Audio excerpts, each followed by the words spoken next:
Bismillahirrahmanirrahim. Assalamualaikum warahmatullahi wabarakatuh. Alhamdulillah alladzi nahmaduhu wa nasta'inuhu wa nastaghfiruh wa na'udzu billahi min shururi anfusina wa min sayyiati a'malina.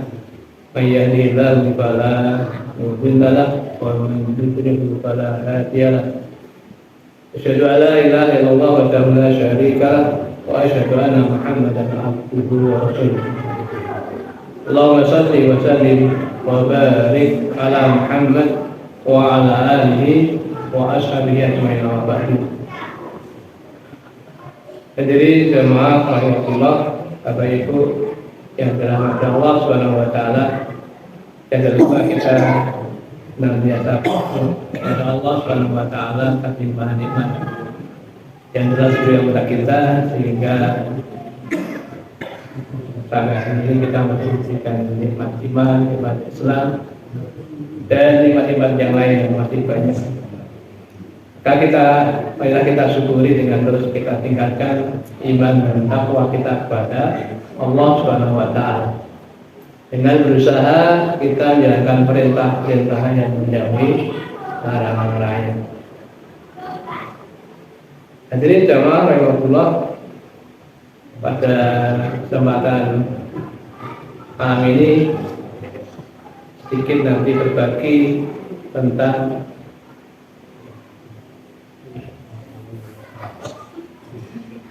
bagaimana kita mengetuk pintu kebahagiaan yang hakiki. Dia akan membedah 7 tanda apa yang dicintai oleh Allah, sehingga mendapatkan kebahagiaan di dunia dan di akhirat. Dan saya yakin bahwa yang ada semua ini pasti menginginkan kebahagiaan. Ini betul. Hanya saja apa nilai kebahagiaan itu diukur. Kebanyakan manusia mengukur kebahagiaan dengan banyaknya harta, tingginya jabatan, atau hal-hal duniawi yang lainnya. Padahal belum tentu orang yang kaya bahagia. Mungkin kita melihat enak ya, duwe mobil apik, ya, naik mobil, rumahnya bagus, mewah. Tapi ternyata jadi mereka itu tidak merasakan kebahagiaan. Maka disinilah kita perlu mendalami nilai kebahagiaan menurut para ulama. Ulama dan ahli hikmah itu telah merumuskan bahwa kebahagiaan yang sejati, yaitu as-sa'adah, itu bukanlah apa yang menempel di badan ini, melainkan apa yang bersemayam di dalam hati kita. Jamaah rahimahullah, menurut Imam As-Satibi yang diriwayatkan dari kitabnya Al-Ikhtisar, ada 7 tanda kebahagiaan yang hakiki. Yang pertama, tayyib at-ta'ah ilaihi, yang artinya dimudahkan untuk menjalankan ketaatan. Jadi manakala orang ingin bahagia, bisa dilihat sejauh mana ketaatannya kepada Allah Subhanahu wa taala dalam menjalankan jalan amal, ketaatan. Dalam hal ini Allah berkata dalam surat Al-Lail ayat 5-7, A'udzu billahi minasyaitonir rajim. Fa amma man 'aqa wattaqa wa saddaqa bil husna fasanuyassiruhu lil yusra. Ya, artinya ada orang yang memberikan hartanya di jalan Allah. Apa? Beri. Wattaqwa, dan dia bertakwa. Wasaddaqa bil husna, dan dia membenarkan dengan kebaikan atau adanya pahala yang terbaik, yaitu adanya jannah, surga. Pasan yasiru bil yusra, maka kami Allah kelak akan menyiapkan baginya jalan yang mudah. Yang mana dalam hal ini orang akan menjalankan ketaatan, takwa hati.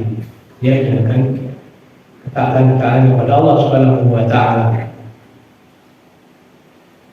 Sejauh mana kalau kita ukur diri kita masing-masing, wah ini bisa direnungkan dalam diri kita.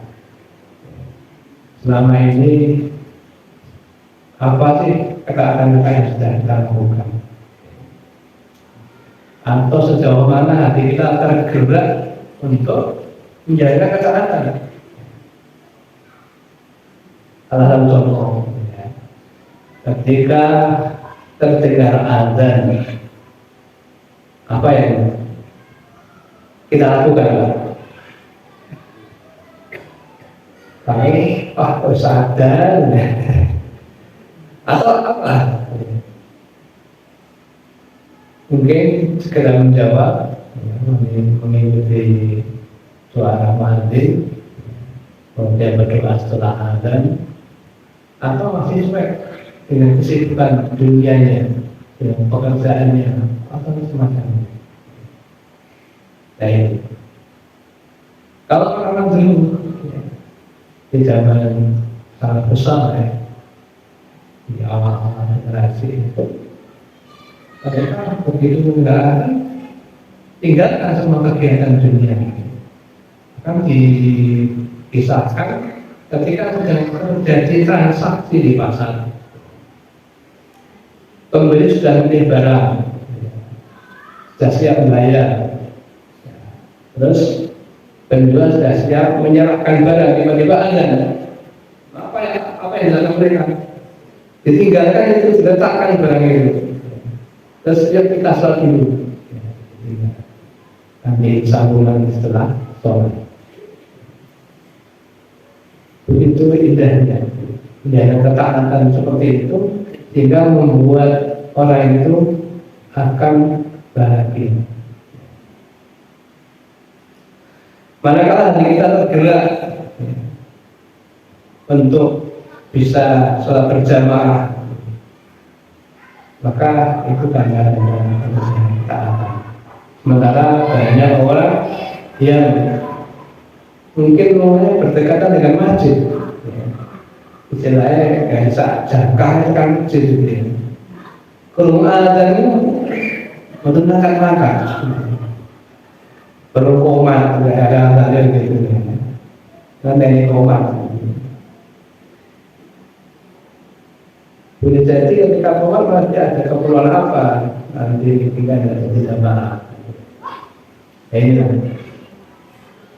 Maka kalau kita yang sudah terbiasa berjamaah, kemudian kok tidak berjamaah, itu tidak ada satu penyesalan. Maka seperti yang dilakukan oleh sahabat Umar bin Khattab radhiyallahu anhu. Di satu saat ketika dia sedang asik melihat kebun kurmanya yang sudah mulai berbuah dan akan panen, saking asiknya tidak dengar suara azan. Baru saja setelah dia kemudian kok orang azan ini sudah waktunya ini. Ternyata setelah dia ke masjid sudah terlambat. Nek kemudian terlambat itu hal yang biasa atau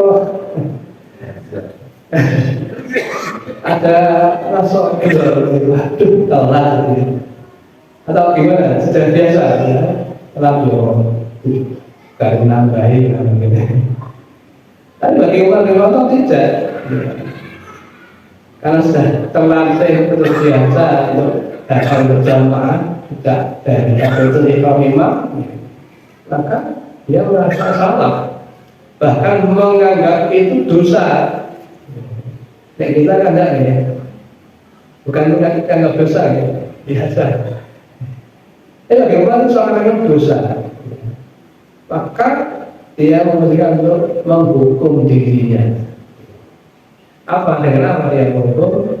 Maka kebun kurma yang membuat dia lalai dari Rasulullah itu akhirnya diinfakkan kepada Rasulullah SAW. Mungkin yang mereka itu,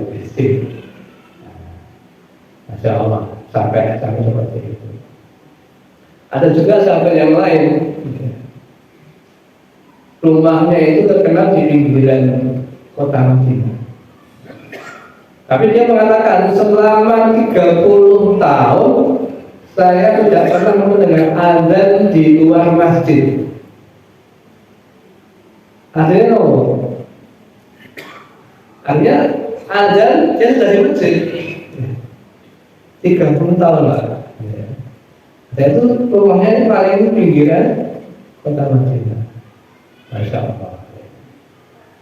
Sahabat-sahabat seperti itu. Dalam menjalankan ketaatan terhadap ibadah sholat, usaha yang sholat itu yang terbaik.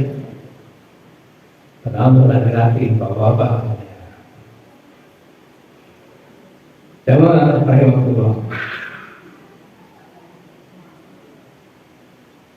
Ada juga kita yang lain, yang mana begitu kuatnya para sahabatnya ketaatan, ya kalau terlewatkan itu mereka akan merasa bersalah.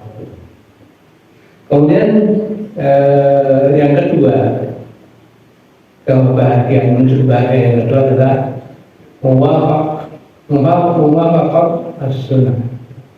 Itu kesesuaian perbuatannya mengikuti sunnah Rasulullah Sallallahu Alaihi Wasallam. Bapak Ibu rahimahullah, kita bisa mengikuti sunnah Nabi itu sejak dari kita bangun tidur. Contoh dengan eling-eling, aku mau supaya sering mau baik gitu ya. Sunnah-sunnah apa yang saya lakukan? Pertama, apa yang kita lakukan begitu kita bangun melek? Sudah berdoakah kita bangun tidur? Apa doanya? Alhamdulillahilladzi ahyana ba'da ma amatana wa ilaihi nusyur. Segala puji bagi Allah yang telah menghidupkan kami kembali setelah mati kami, dan kepadanya kita akan kembali. Bangun terus bersyukur pada Allah bahwa ini diperkenankan hidup kembali. Karena pada hakikatnya hidup itulah mati, sifatnya mati. Maka bersyukur kepada Allah. Bangun itu terus ngapain? Ini kalau bangunnya sebelum subuh, maka dia segera ke mandi. Itu pun ada sunnah ketika sampai ke kamar mandi. Apa sunnahnya? Masuk, mendahulukan kaki kiri ke kanan. Kaki kiri yang berdoa, Allahumma ini aku memberikan ila kubur dua kembali. Nanti kalau melepas baju, ya juga ada sunnahnya. Melepas lengan yang mana dulu yang dilepas, kiri, dan seterusnya. Mengapa kita berdoa di kamar mandi? Karena itu adalah tempatnya setan. Setan itu bersarang di kamar mandi. Maka sunnahnya kalau di kamar mandi jangan lama-lama. Jangan lupa tidak berdoa. Karena yang berdoa itu akan tertutupi auratnya dari pandangan setan. Jamaah nanti keluar juga ada sunnahnya mendahulukan diri karena baca doa mau pendek ya. Dan seterusnya. Sudahkah kita menepati sunnah-sunnah Rasulullah SAW? Karena dengan kita mengikuti sunnahnya itu, nanti kita akan dimudahkan berkumpul dengan Nabi di jalan Nabi, atau dimasukkan dalam jalannya Allah Subhanahu Wa Taala yang mengikuti sunnah-sunnah Nabi. Dengan beramal yang tidak dituntunkan, karena termasuk syarat diterimanya satu amal oleh Allah Subhanahu Wa Taala adalah pertama iman, kedua ada tuntunannya baik Al-Quran maupun Sunnah, dan ketiga adalah ikhlas karena Allah. Maka ketika orang beramal ternyata tidak sesuai tuntunan, tidak sesuai sunnah Nabi, maka amal itu akan tertolak. Di antara Rasulullah SAW, "Man 'amila amalan laisa alaihi amruna fahuwa raddun." Dan siapa yang melakukan suatu amalan yang bukan berasal dari perkara atau ajaran kami Rasul, maka amalan tersebut akan tertolak. Ada dia tersebut. Bahkan saking ketika kita tengok kehidupan para sahabat zaman Rasulullah masih hidup, begitu mereka ingin mencontohkan diri kalau saya plok apa yang dilakukan Nabi. Bahkan ada yang itu bukan saja dalam peribadahan, tetapi juga dalam hal yang lain yang mereka lihat dari Nabi seperti apa, mereka berusaha menunjukkan. Seperti contohnya sahabat Abdullah bin Umar, sahabat yang paling getol mengikuti sunnah Nabi. Bahkan dalam hal yang bukan ibadah, ketika dia pernah melihat Rasulullah SAW itu berjalan dengan kudanya melewati satu tempat yang di sana ada pohonnya, maka Rasul memutari pohon itu. Maka di tempat lain ketika Abdullah bin Umar melewati itu tempat itu, maka tidak perlu memutar kudanya. Masya Allah, sama seperti itunya. Pohon itu agak melengkung ini, ada ngomong, dan Rasulullah melewati dengan merunduk, penundukan kepalanya. Ini bukti bahwa sahabat itu ingin mencontohkan diri seperti yang mereka ini. Apalagi dalam sholat, Rasulullah mengatakan shollu kama ra'aitumuni usolli. Sholatlah kamu sebagaimana engkau melihat sholatku. Aku sholat. Sehingga banyak riwayat sahabat itu mengatakan sholat Nabi. Waktu dalam sholat itu ada yang meriwayatkan ketika Nabi sholat itu bibirnya itu bergerak-gerak. Artinya Rasulullah dalam membaca bacaan sholat itu tidak dibatin, tapi memang bergerak, diucapkan. Tapi ada juga orang sekarang ini sholat bibirnya memang baik. Nah ini, jadi maksudnya apa tidak baca apa dibatin, tidak sesuai sunnah. Kalau Rasulullah diriwayatkan itu bibirnya bergerak-gerak. Kemudian juga Rasulullah sholat itu lama, terutama kalau sendirian, sholat sunnah, seperti sholat malam. Beliau bangun tengah malam, setelah lewat. Kemudian dalam satu riwayat beliau sholat malam rakaat pertama membaca Al-Baqarah. Al-Baqarah itu berapa juz? Kita 2,5 juz. Nah, kalau kita ingin mengikuti begitu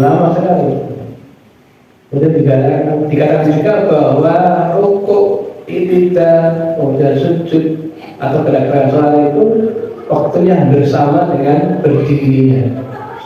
Jadi kalau dia berdiri dia baca ayat yang panjang, nanti juga rukuknya panjang, berdirinya juga panjang, sujudnya juga panjang. Masya Allah. Dan itu pernah terjadi di masjid saya ketika sholat gerhana bulan, yaitu dimulai jam 12:30 malam. Sebelum mulai imam sudah mengatakan nanti saya akan sholat, ya semoga mendekati sunnah Nabi. Maka dalam 2 rakaat 4 bacaan dia membaca surat Al-Kahfi dari awal sampai akhir, 110 ayat. Masya Allah. Dan rukuknya lama banget. Saya baca tasbih rukuk itu sampai hampir 40 kali. I'tidalnya juga lama, sujudnya juga lama. Sehingga 2 rakaat 4 bacaan ini selesai hampir 1 jam lebih, 1 jam lebih sedikit. Ya pulang-pulang ya udah sampai. Itu baru 2 rakaat. Dan nanti orang itu sehingga dikatakan oleh Ibu Aisyah radhiyallahu anha, sholat beliau itu nanti kakinya apa? Bengkak-bengkak. Saking lama berdirinya. Nah, awet dia sholat diri yang ngomong baca apa? Apalah anak ina toilah surah-surah favorit. Yo bunda lah masuk TK terus lah. Tambah hafalan namanya ada santri. Mungkin ada seorang hafalan atau apa ini gitu. Ya tambah gitu. Bacaannya itu. Karena lain Bapak Ibu, ketika orang tinggal menikmati bacaan, tinggal soal karena kebiasaan aja, gerakan tak akan lain, ya akan lain. Atau di dalam hati tak akan lain rasanya. Oke. Kemudian yang kebahagiaan ketiga adalah subatul li ahli sholat. Itu bersahabat dengan orang-orang yang soleh. Dimana kita sadari bahwa manusia itu adalah makhluk yang rapuh dan mudah terpengaruh oleh lingkungan. Maka supaya kita tidak terpengaruh kepada keburukan lingkungan, ya kita harus cari lingkungan yang baik, berkumpul dengan orang-orang yang soleh. Maka dalam ini Rasulullah mengatakan, seperti kita hafal, masalul jalisi shalih wal jalisi sawi kamasali sahibil miswa kiril haddad. Bahwa pemikiran teman yang baik dan teman yang buruk itu adalah ibarat punya teman penjual minyak wangi dan teman tukang pandai besi. Kalau temannya penjual minyak wangi, ya, kalau toh dia tidak beli, kalau toh dia tidak diberi, itu sudah patut wangi. Apalagi dia beli atau dia dibeli, ya, maka akan ikut wangi. Jika orang-orang yang berteman dengan orang-orang yang soleh, itu akan terjaga. Males dikoroi, ya, dioyak-oyak gitu ya, untuk beramal begitu gitu ya. Males gitu ya. Kalau akan menyimpang akan diingatkan. Dia akan tawasobis sehingga terjaga dengan teman yang menyesuaikan. Tapi sebaliknya ketika punya teman yang buruk, maka kita balas seperti teman berteman dengan tukang pandai besi. Pandai besi itu ya di depan yang panas, kemudian kadang-kadang kepetian ya, pelatihan mungkin apinya paling enggak mabuk keringet deh. Kenapa kamu ini biasanya tidak berbaju gitu ya? Mereka berkeringat. Nah, kalau kita di sini kalau melu kambulan tidak enak, kan bau kecut atau apek dari asapnya dan seterusnya. Maka inilah sebenarnya kita berteman dengan orang yang soleh. Ketika kita punya teman soleh itu kita akan bahagia, ya. Karena nanti akan terjaga dari perbuatan-perbuatan yang maksiat atau perbuatan dosa, dan dia akan selalu dikawal untuk melakukan amal-amal kebaikan, amal-amal ketaatan. Alhamdulillah. Kemudian yang keempat adalah keluhuran akhlak, husnul akhlaqihi ma'al ikhwan. Keluhuran akhlak kepada sesama saudara. Maka di dalam ayat surat Al-Hujurat, la inna mu'minina ikhwatun fa'aslihu baina akhawaikum wattaqullah la'allakum turhamun. Dunia orang mukmin itu bersaudara. Inna mu'minina ikhwah fa'aslihu baina akhawaikum, maka aslihlah, ya. Berbuat damailah, berbuat baiklah kepada mereka antara saudara-saudara, menjadi pendamai. Tidak sebaliknya malah menjadi perpecahan. Hanya gara-gara itu tempat ngaji, ya, itu partai atau itu organisasi, ya. Terus tidak mau berteman. Tidak.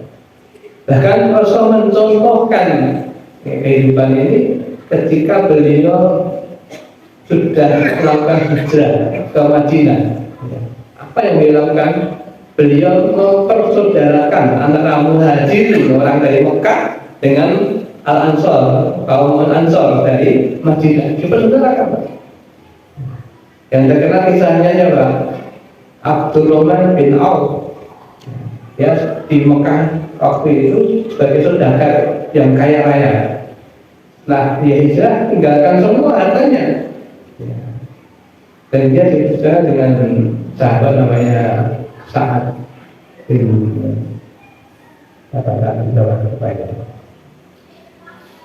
dipersaudarakan. Kemudian saat ini termasuk orang yang kaya di orang Madinah, dan dia punya 2 istri.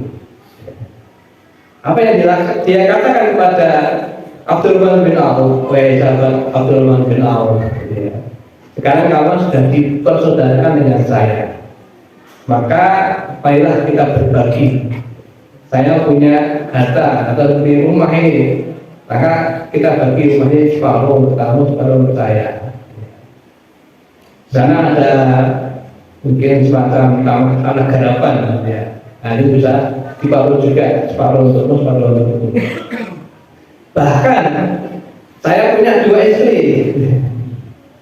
Kalau kamu ingin, silakan pilih yang mana yang kamu sukai. Terus nanti saya akan ceraikan setelah masa iddahnya selesai, nikahilah. Bapak-bapak belum Pak, ditawari gitu belum Pak.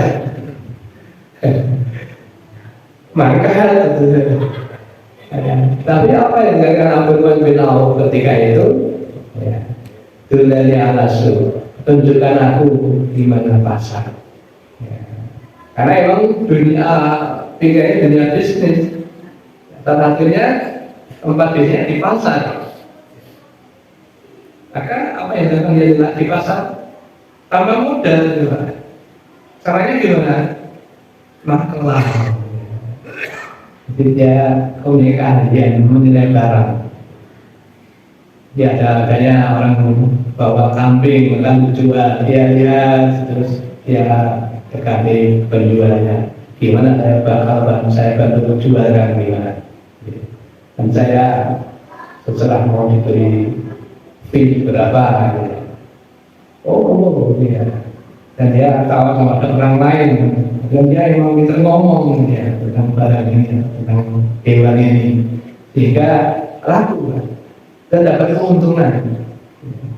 Dari situlah dia mulai keuntungan demi keuntungan, dan akhirnya dia menjadi kaya lagi, bahkan lebih dari saat bin Rabi, lebih.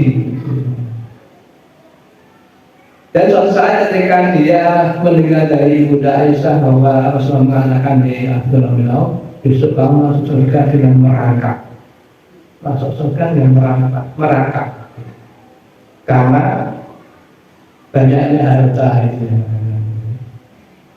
Maka dia ingin mengambilkan hartanya supaya nanti bisa masuk surga dengan berlari dengan cepat. Dan setiap saat dia selalu melimpahkan hartanya. Ada janda-janda diberi nafkah. Bahkan kalau satu janda itu 4.000 dinar. Berapa itu? Satu dinar itu berapa itu? 4 juta berapa? Tinggal dikalikan. Cukup kok. Bahkan suatu saat ketika salah peperangan dia, kemudian mestinya mereka ketika akan perang itu mendekati panen kurma. Kalau tinggal perang, akhirnya kurmanya banyak yang busuk. Maka kurma itu dibeli oleh Abdullah bin Auf dengan harga normal, yang normal, sehingga mereka yang punya kebun itu tidak rugi. Setelah semua tetap dibawa di gudangnya. Tapi Masya Allah, kalau Allah menjadi dia kaya, tetap kaya. Apa yang terjadi di bulan sana, tempat sana, ada wabah. Yang mana wabah itu bisa sembuhkan dengan kurma busuk.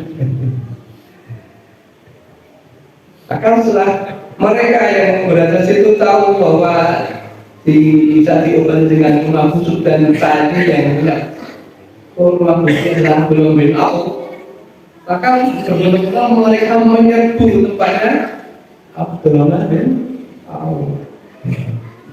Itu pun kalau beliau Abdullah bin Auf mau memainkan harga, bisa itu harga mahal, karena memang mereka memerlukan. Oh enggak harus beli kan ya, kalau langsung dulu. Sehingga akhirnya tidak jadi mahal. Harganya yang tadi digunakan untuk beli kurma busuk kembali lagi, akan lebih banyak.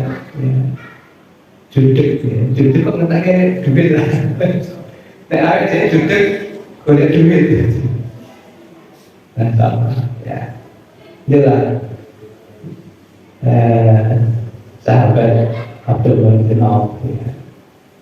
Dengan bersahabat ya dengan orang-orang yang soleh. Dan masih banyak lagi cerita sahabat yang mereka persaudaraan, ya. Seperti Abu Darda dengan Salman Al-Farisi, ya. Abu Darda sahabat, ya, ketika akan menikah, ya, itu minta tolong Salman untuk mempersiapkan perabotnya. Bukan Salman yang mau menikah, tapi melamar seorang gadis Salman. Dia Abu Darda dulu menemani dan mencari barang-barang untuk dipersiapkan kunjungan ke calon istri yang banyak akan dilamar. Sampai di tempat perempuan, ternyata si perempuan menolak lamaran Salman. Bahkan dengan enaknya si perempuan menjawab, kalau boleh meminta, saya ingin sahabatnya yang nama Abu Darda. Itu banyak dengan yang tadi. Kok dirana yang ngejak lama waktu-waktu rembe bojone. Waduh bagus sih gitu ya. Ayo yang dikatakan sama itu, ya sudah, kamu saja yang nikah. Itu aku yang saya beli itu pelarang ini silahkan pakai. Masya Allah, ya. Tidak ada kecemburuan. Sing ngecem tenanan, malah sing ngecem pancane.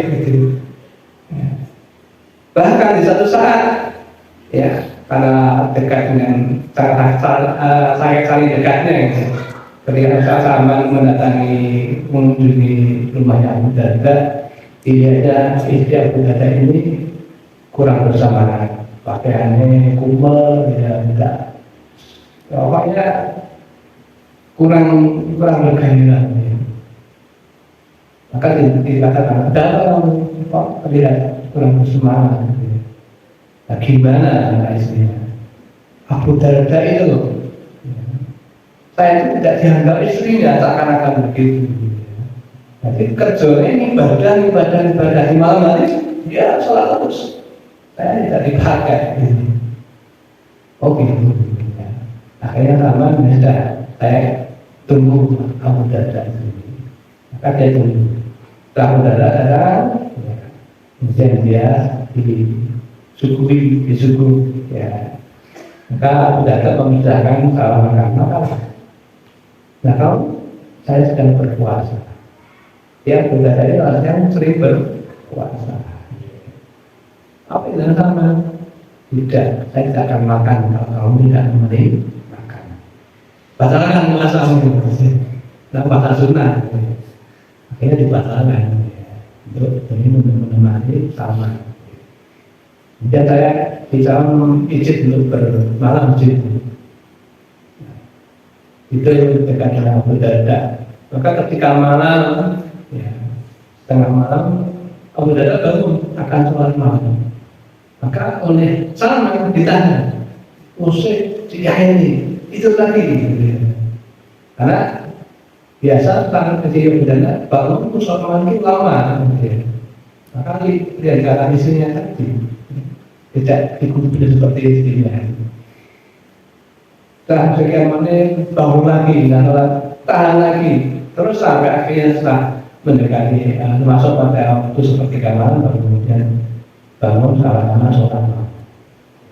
Paginya Abu Darda melapor pada Rasulullah SAW, ini lakukan saat ini seperti ini, gitu ya.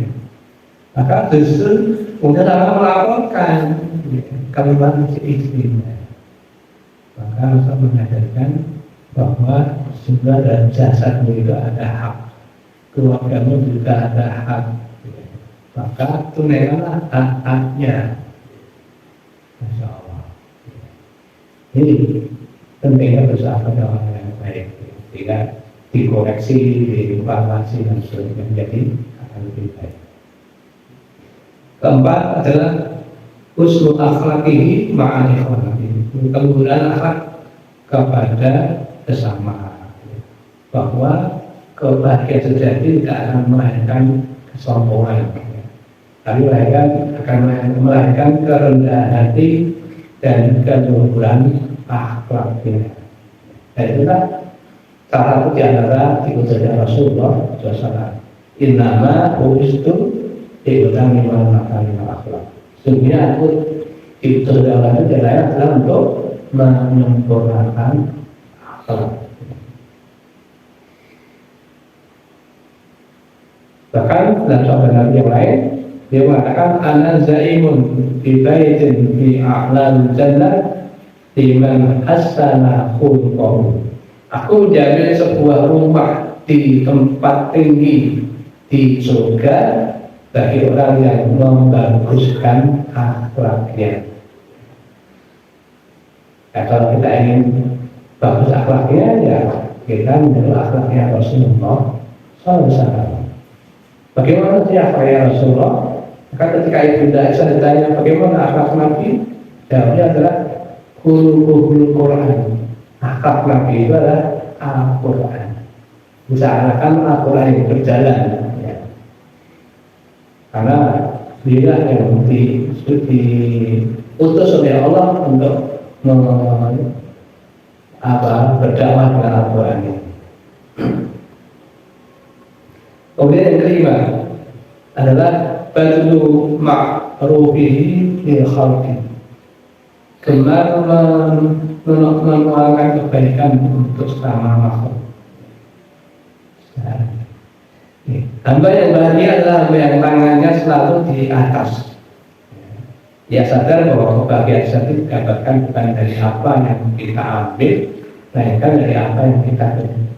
Jadi bisa untuk memberi, berbagi pada orang lain.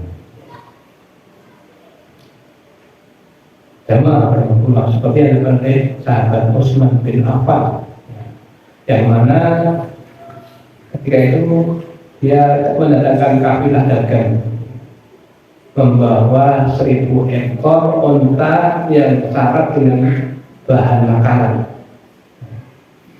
Kemudian para pedagang Madinah datang menawar barang dagang Utsman dengan keuntungan 2 kali lipat, cegat di pinggir kota. Tak tukunya barang tak bayar 2 kali lipat. Karena pada waktu itu masa paceklik, orang-orang butuh, ya, sedang barang tidak ada. Jadi Utsman bawa 1.000 ekor kafilah, ya, 1.000 ekor unta dengan barang bawaan dan lainnya. Tapi apa yang dikatakan oleh Utsman? Tidak ada yang menawar, bahkan dengan keuntungan yang lebih besar dari yang kamu tawarkan. Jika dia menawar 2 kali, tidak mau 3 kali, tidak mau juga. Maka mereka bertanya, siapa yang berani membayar lebih dari itu? Maka dia jawab, yang menawar barang dengan yang ini ada dengan keuntungan 10 kali lipat atau lebih. Siapa? Yaitu Allah Subhanahu wa Ta'ala.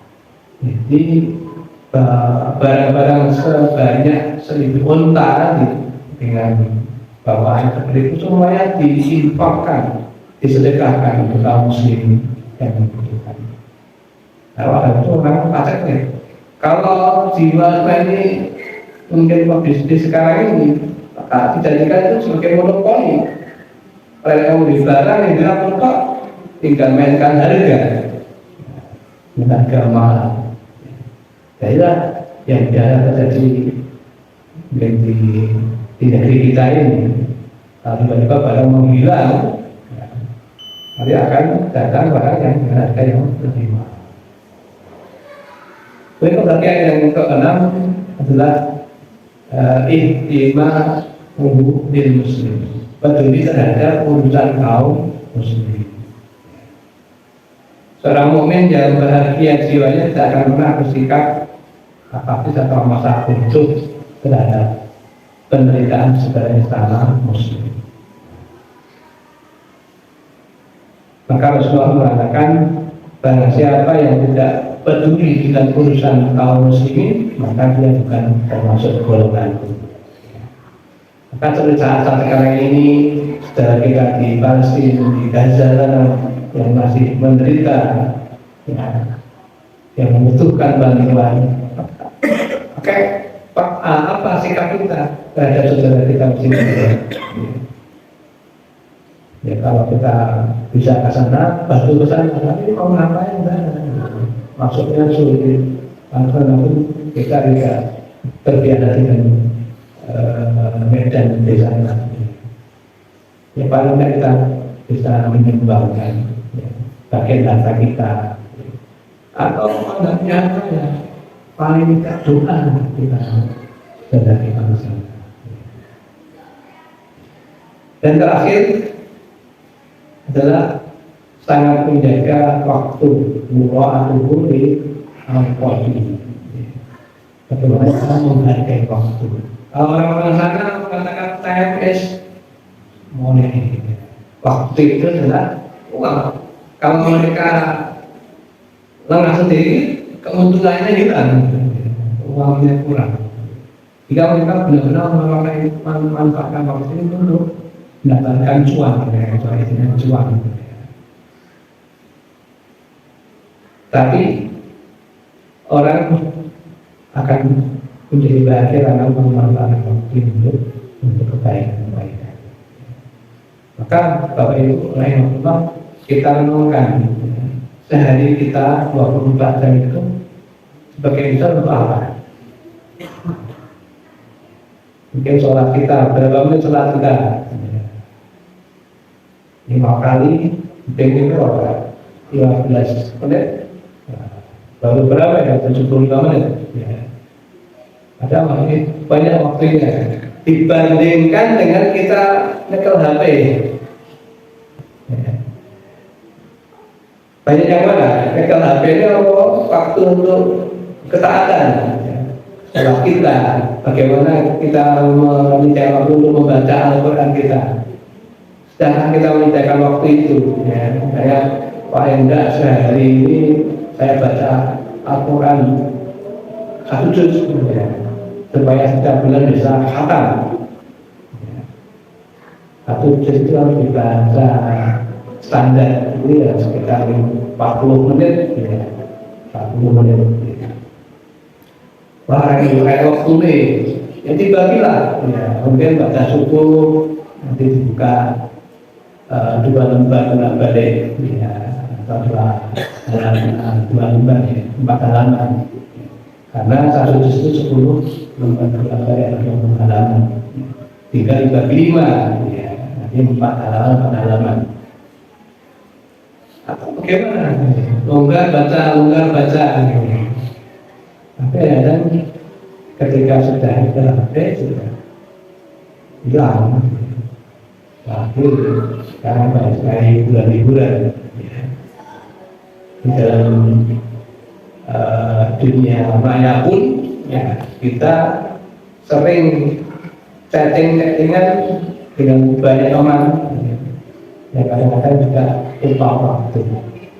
Karena mungkin masing-masing kita punya grup WA, berapa grup?